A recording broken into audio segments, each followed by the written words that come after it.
This beef dish looks particularly awesome. Well, I think that's all Sichuan pepper.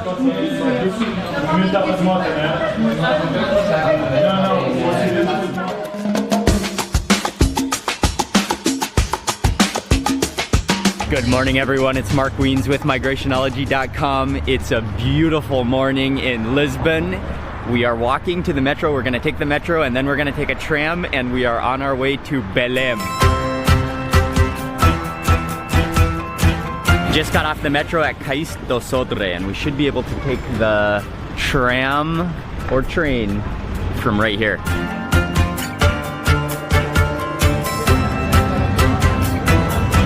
We ended up waiting at the tram stop for I think almost 45 minutes.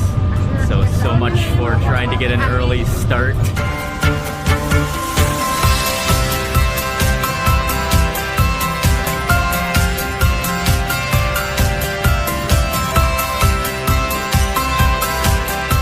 Once we got onto the tram, that took about 20 minutes, I think.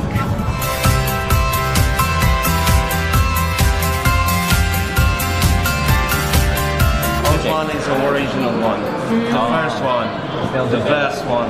The Saltanati's imitation of this one. Thank you. One tart, one chocolate donuts, and cappuccino and 2 coffees. Right?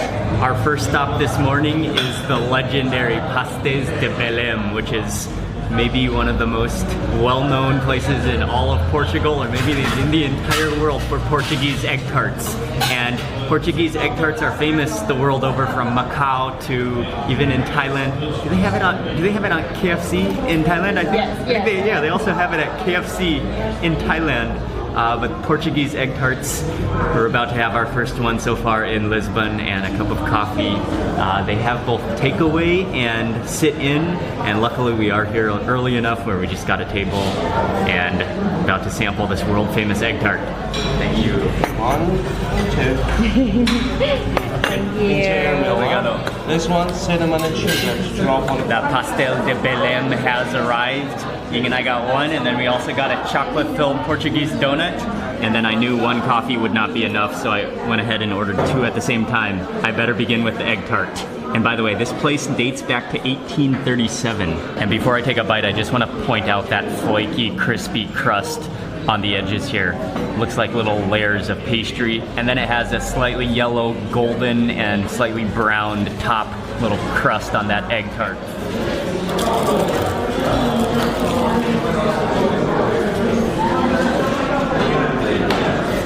Oh wow. Okay. That is the best egg tart I've had. What's really awesome about that egg tart is actually the crust, the outer wrapping, which is incredibly crispy. And then it has a salty flavor to it as well, which contrasts the pudding-like egg tart in the center, which is sweet. Okay, let me follow that with a sip of coffee.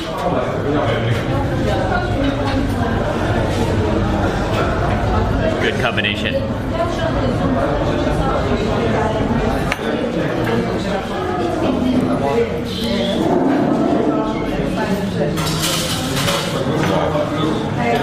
Yeah, that combination of the crispy crust with the warm, gooey, pudding-like interior is that is a pair. Bite it up. Just look how much chocolate is filled into here. You can feel the bread isn't that light because there's so much density of chocolate in the middle. Whoa. Yeah, this is like a little chocolate hamburger.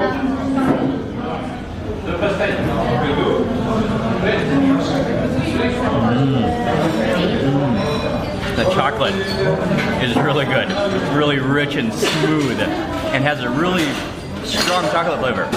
Then the bread is really fluffy and soft, and then it's coated in sugar. Coffee number 2. When Ying and I came to this place, we just sat down at the nearest table we could find, which was right near the entrance. But I just went to use the restroom, and this place is huge. There are just like multiple rooms filled with tables. It can seat hundreds of people. You can actually get lost back here. This place is huge. And there are antiques around. You can smell the egg tarts and the coffee. I'm trying to find my way back to our table. but you would never know how big this place actually is from just looking at it from the outside. One thing I should mention is that Ying and I just split one egg tart and also that Portuguese donut and had some coffee, but I'm not really too much into sweets. If I just have a couple bites of sweets, that's good for me. However, most people eating there, I think they were eating 2 to 5 per person. So definitely if you love sweets, you're gonna wanna eat a couple of those egg tarts when you come.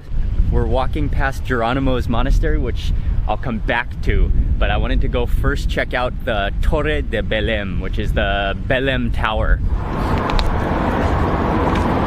Yeah, strong Meng Lei. เอาพลากัน behind the scene. Behind the scenes. Oh, Ying, we need a video about behind the scenes.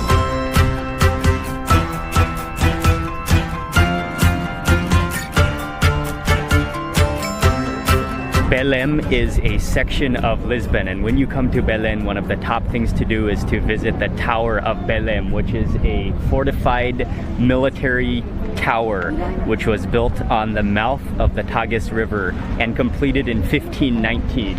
It is a UNESCO World Heritage Site. The tower is built mostly of limestone and it is 30 meters in height, a 4-story tower. And because the spaces inside are so tight and so small, they only allow 150 people to enter at a time. So that's why it can take some time to get in.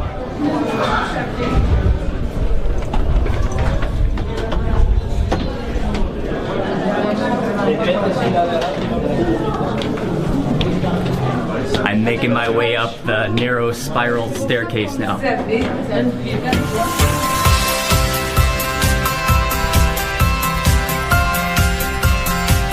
93 steps. It is a spiral stone staircase. And now at the top, some great views of the bridge and of the Tagus River. Yeah, this is nice.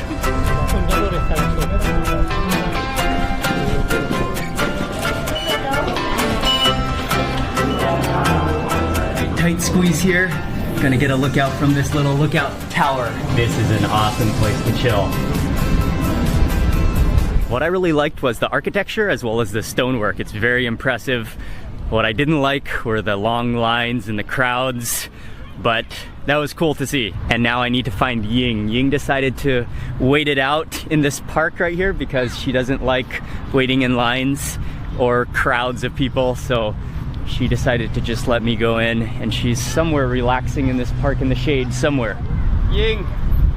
Oh, relaxing to the max. Your shoes are off. How was it, Ying? We are now walking back towards Geronimo's monastery, which is the place we're gonna visit next. But I have to tell you guys that I'm having a little bit of a challenging time in Portugal finding restaurants to eat at. Not because there's a lack of restaurants, but because I think it has to do with the fact that we're here on the weekend, so today is a Sunday. But many of the restaurants that I had on my list that many of you recommended are all closed on Sunday.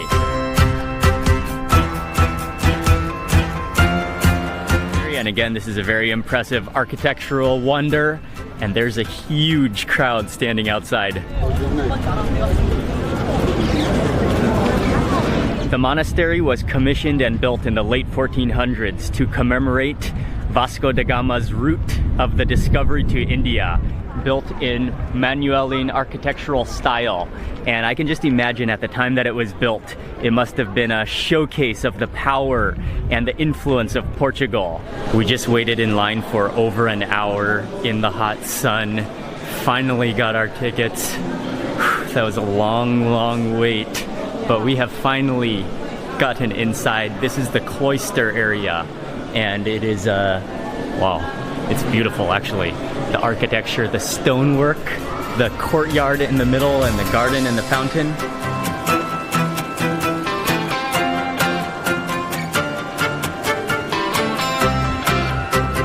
It measures 55 meters by 55 meters with 2 stories, so I'm about to go up to the upper level, but the detail of the stonework is really impressive. Walking through the halls of this monastery kind of reminds me of the Taj Mahal.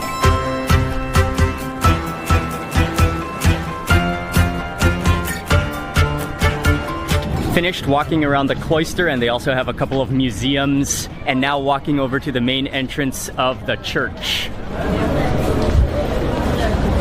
It is huge on the inside, and while the outside is bright and white in color, inside it has a kind of dark, medieval, but Manuelian feel to it.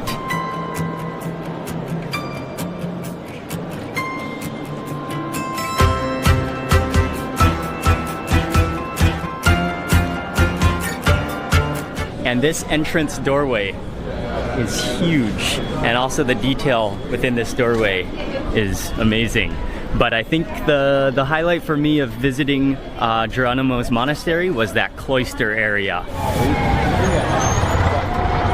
We've decided to catch the bus back towards town and gonna have lunch at the Time Out Market.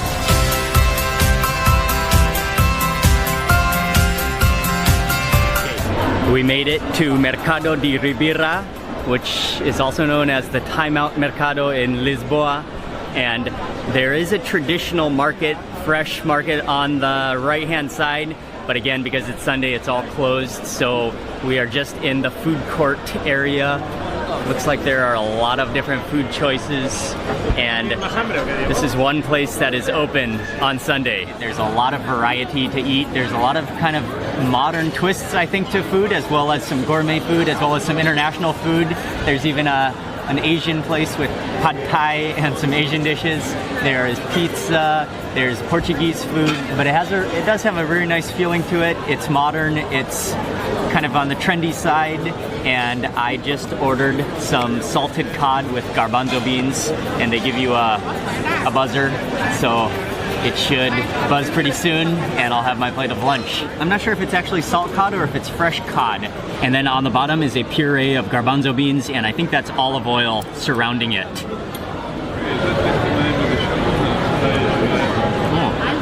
That tastes like hummus. It's a little bit salty, and the garbanzo beans have a little bit of a sour taste to them as well. Maybe some lemon juice in there. But it's like a dip of garbanzo beans. And this is a pretty gourmet version.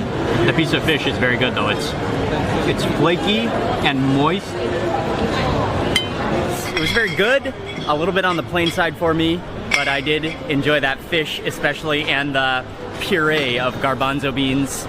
We are heading out of here and gonna try to take the metro to a museum, which is a little bit north in the northern part, I think, of Lisbon. And they shut at 6 p.m. It's about 4 p.m. now, so I think we'll be able to get there in time. We got off the metro at São Sebastião station, and it should be a pretty short walk from here, and this is a famous art museum. It's called the Calouste Gulbenkian Museum.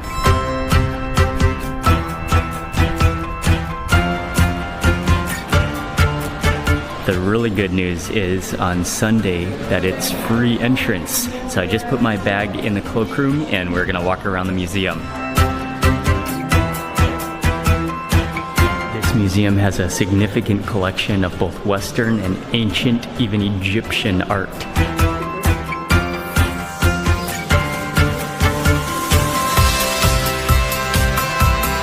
Portrait of an old man by Rembrandt from 1645.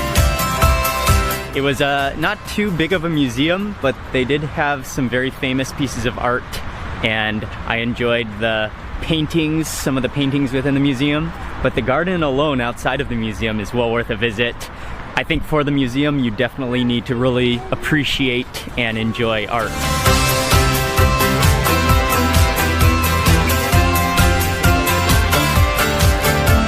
From the museum, we took the metro back to the Rocio Square area, and we're on our way to go eat dinner.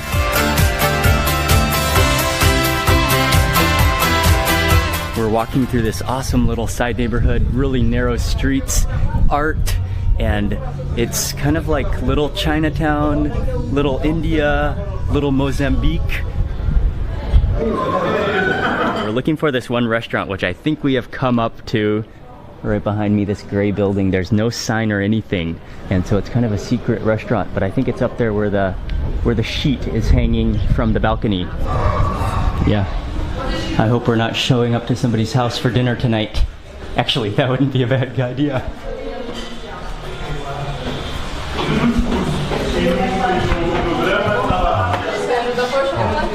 Oh, we came to the right restaurant, and this is a Chinese restaurant.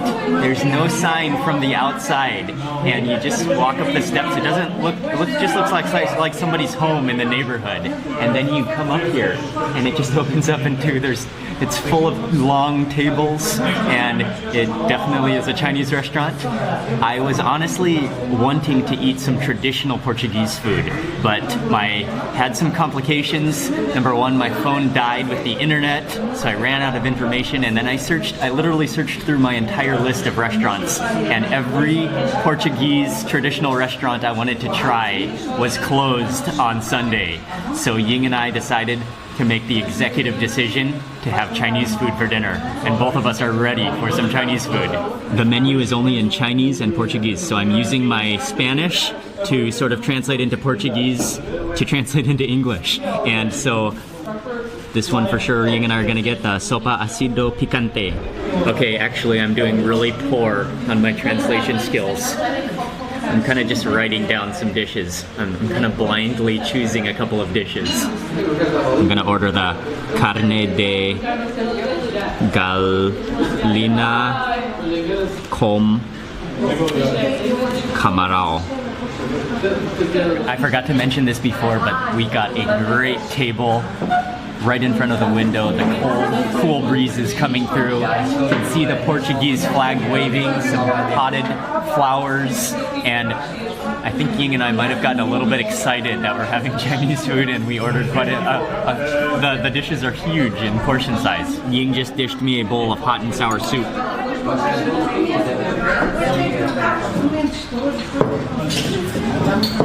Oh, it's hot. Yeah. There's tofu in it, there are little pieces of mushroom, and I think egg drop as well.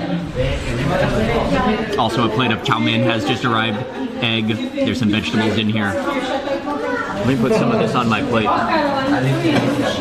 Also a side of chili sauce. Oh, it's been too long.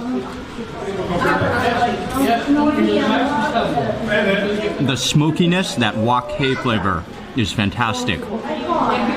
And then this was one of the dishes I think I guessed on, but it's chicken. There are shrimp in here.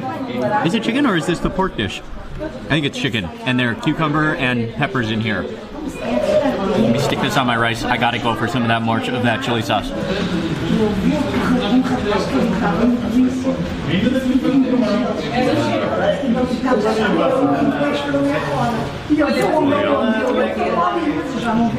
That's salty. I have to say, I had no idea the portions were going to be this big, because the menu, the prices are not high. The prices are very, very reasonable for Europe. But the dishes are huge, and it's only Ying and I eating. But I'm not complaining. This beef dish looks particularly awesome. A beef on the top, I think Sichuan pepper and chilies, and on the bottom here is cabbage, I think. This smells and looks unbelievable. Okay, I just gotta take a bite immediately. Well, I think that's all Sichuan pepper.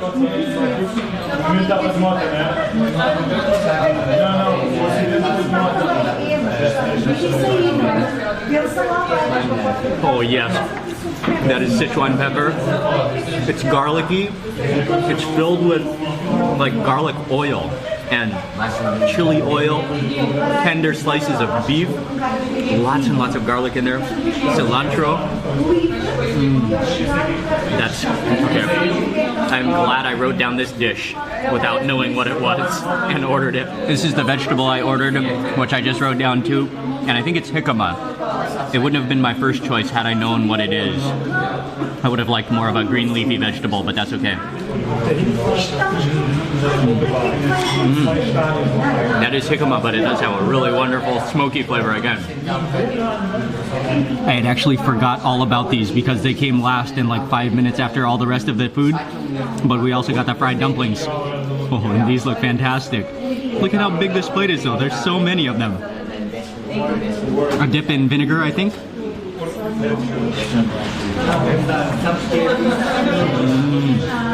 Those are hot and fresh. Filled with minced meat. They're garlicky. They're crispy and oily. That's wonderful. Ying and I are stumbling down the staircase out of this restaurant.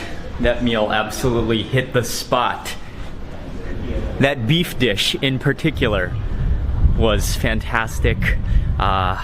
What a wonderful little family-run restaurant. I think within this lovely little neighborhood, this is the perfect place to end today's vlog. Ying and I are walking back to the hotel from here. Well, thank you all very much for watching today's video. Please remember to give it a thumbs up if you enjoyed it, and also make sure you subscribe for lots more food and travel videos, and I will see you on the next video. Good night from Lisbon. I had already ended the vlog for today, but Ying and I are just leisurely strolling home, and I came across this place that I think I remember Anthony Bourdain having a drink here in one of his episodes that I watched a couple years back.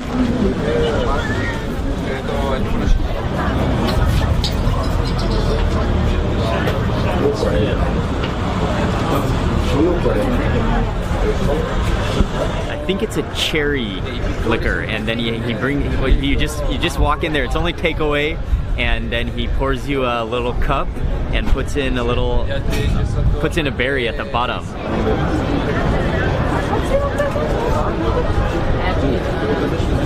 Wow, that's strong. It's sweet and strong, and I think it is cherry. It does have like a fruity, sweet cherry taste to it.